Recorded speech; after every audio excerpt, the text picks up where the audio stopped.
We have a very good program here organized by Outzones. The theme of this program is supposed to be Outdoor Teambuilding, and I think Outzones scored.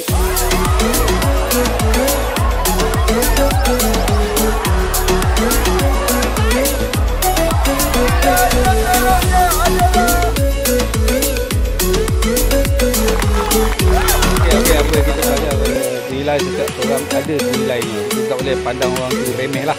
Walau kecil mana pun, dia tetap akan beri sumbangan pada kita.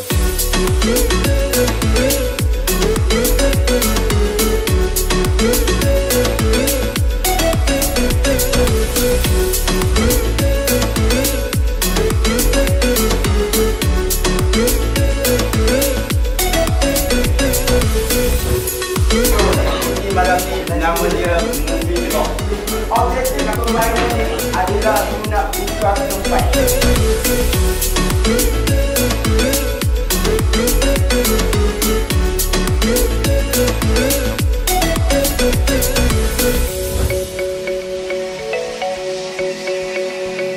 Okay, Assalamualaikum, selamat pagi. So, saya kecil pagi ni. Macam kita tengok, grup band Islam tengah buat morning exercise. So, selepas ini, mereka akan pecahkan kepada dua kumpulan. Satu kumpulan akan pergi ke whitewater rafting dan satu kumpulan akan pergi ke kiri.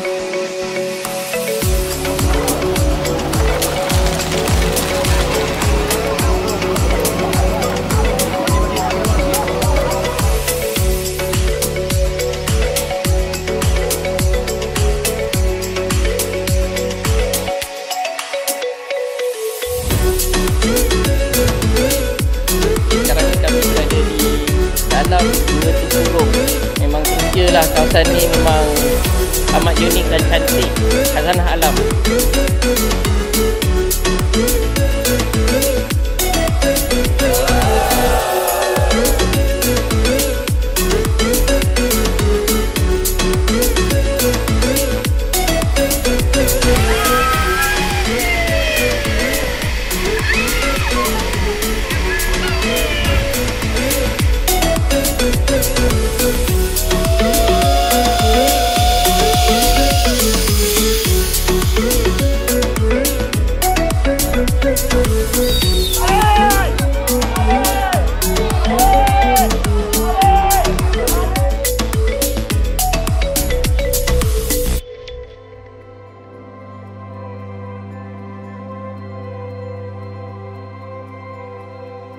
Feedback saya mengenai program 3 hari 2 malam di Murni Camp Gopeng ni. Alhamdulillah, jaya berjalan dengan lancar hari ni, tanpa ada kecederaan, tanpa ada apa-apa insiden yang tidak diingini. There is a lot of things like group work, teamwork, get to know another new environment. This is my second time coming to Camp Murni and go tempurung and also water rafting, but still had fun. Aktiviti ni pun menarik, tempat pun selesa, bersih, kemudahan semua lengkap. Semalam kita ada melakukan aktiviti yang lasak dan saya nampak kat sini objektifnya tercapai. Saya yang takut air, daripada mula-mula takut air pun boleh join.